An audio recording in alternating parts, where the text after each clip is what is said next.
Good evening and salutations, my Days of Our Lives fans. Okay, so this scene between Johnny and Chanel, this argument that they wound up happening, that winds up happening over. It all starts off because they're looking at the set photos, and Johnny is getting pretty jealous, right?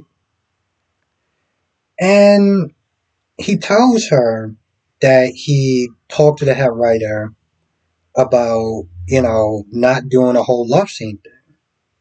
Chanel gets pissed off. Because Chanel's like, how dare you go behind my back and do that? And she feels that she's being disrespected.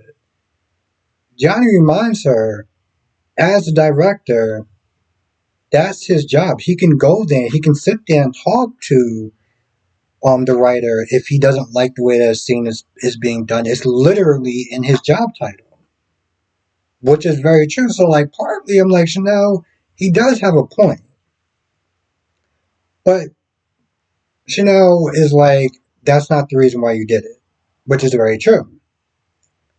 One thing turns into the next, and Johnny is pretty much accusing her of wanting to do the scene because, it'd just be like old times or whatever, which was completely out of pocket.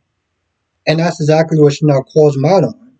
While she's sitting there reading the riot act, one of the things she says is, you recommended me to do this job.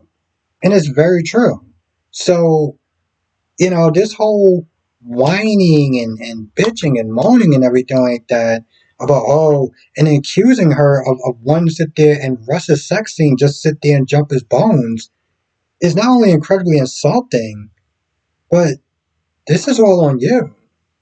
She was okay at the bakery. She didn't have like this inkling when you started this project that she wanted to sit there and join. You got her on board. So like whatever happens at this point is on you. So shut your goddamn mouth pretty much. Now he realized that he made an ass out of himself and he does apologize, but at this point, she ain't trying to hear it.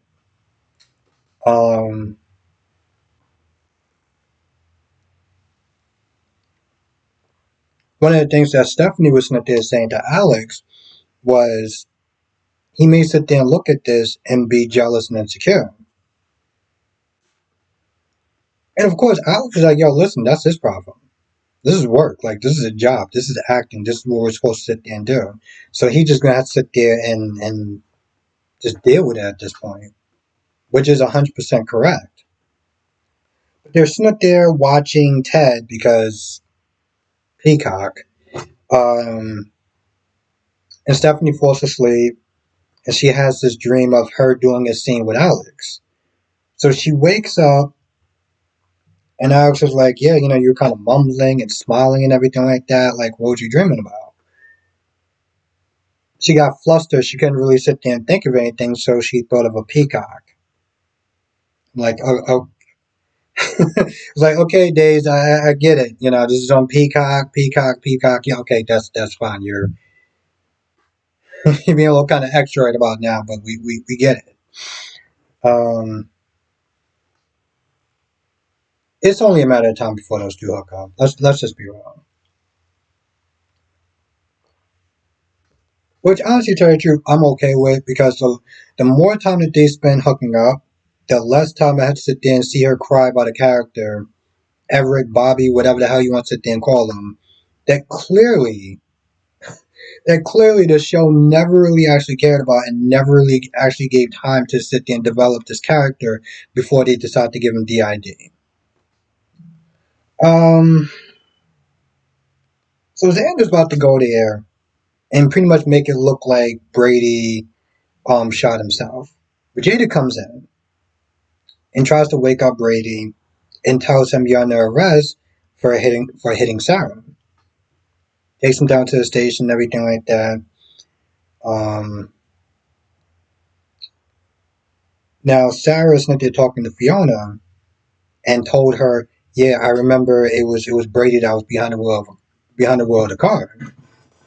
That hit me and everything.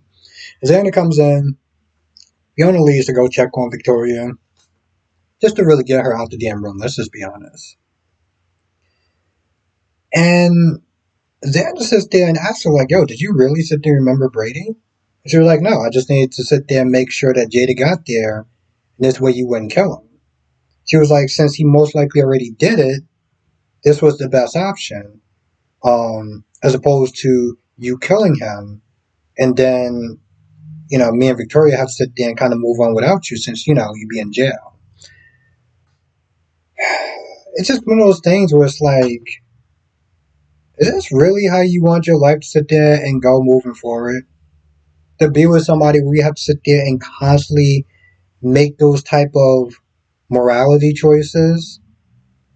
I guess that's what it is when you want to sit there and have all the benefits of being with a bad boy, but none of the consequences that come along with it. Now, Fiona does actually hear her say that she lies about the whole um, Brady thing. Now, after Eric talked to Jada, came to Brady and was like, "Yo, I can't believe you wasn't up there drinking again." He was like, "No, I wasn't drinking." He really goes back and retraces steps, right? Up until the point where he met that shady guy who said he was in his AA group. Said that when they shook hands, he got cut on his ring or something like that. And then he came home and he was falling all sorts of out of it. And part of me was sitting there thinking, Brady, you gotta sit there and tell me that throughout the whole day you were totally fine. But after that encounter with that guy who you didn't remember, everything pretty much went to shit and you can't sit there and put two and two together. I mean, I know it was back in the day, it was sit there and call him an idiot, but like, seriously?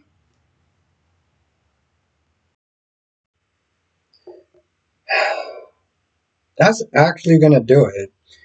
Um, I would even sit there and say this episode wasn't even really worth watching, except for the Brady and Eric and Xander and Sarah stuff. But everything else is just kind of like pointless. Like, even the pacing of this episode, or like the length of this episode, which was 33 minutes long, it's probably the shortest episode that I think I've seen so far this year.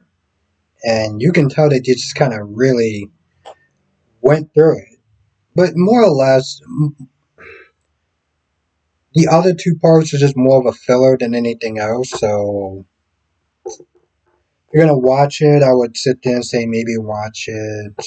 I didn't watch B&B yet. I didn't watch GH, and YNR has actually been really good. So I don't know, maybe third or fourth. I have to get back to you on that, but definitely third or fourth. I will sit there and say. Anyway, if I forgot anything, you know what to do. Write it down in the comment section below, or better yet, come to the live stream tonight, 8 p.m. Eastern, 5 p.m. Pacific. We'll sit there and talk about all the shows, General Hospital, Days of Our Lives, Oh and the Beautiful, and yeah, also, one other thing I gotta sit there and say. Um, I know a lot of people is not feeling the whole body and soul thing, and I get it. But one of the things that I am liking so far, and I talked to somebody else today about this, is particularly, or specifically, Johnny and Chanel, the conflict, right? Because honestly, to tell you the truth, up until this point, they have been boring as shit. Okay? The only other time they were actually interesting was, unfortunately, the miscarriage. Other than that, it's just like, yeah, I mean, they're great to look at, but not the wows. Like, they don't really do much of anything. Um, so I am liking this stuff. I will sit there and say, I don't think that like the body and soul stuff itself isn't super great. It's kind of a parody a little bit, and maybe, just maybe, there's stuff like this happen in the real soaps and stuff, like a director dating their actress or whatever and having a problem and trying to talk to the head writer about not getting them to do certain scenes or whatever because of their jealousy and stuff. Um, I feel like that stuff is kind of interesting. Anyway, if I forgot anything, you know what to do. Come to the live stream tonight, 8 p.m. Eastern, 5 p.m. Pacific. We'll talk about all the shows, General Hospital, Days of Our Lives, Bold and Beautiful, Young and Restless. I'll sit there and see you in the next video.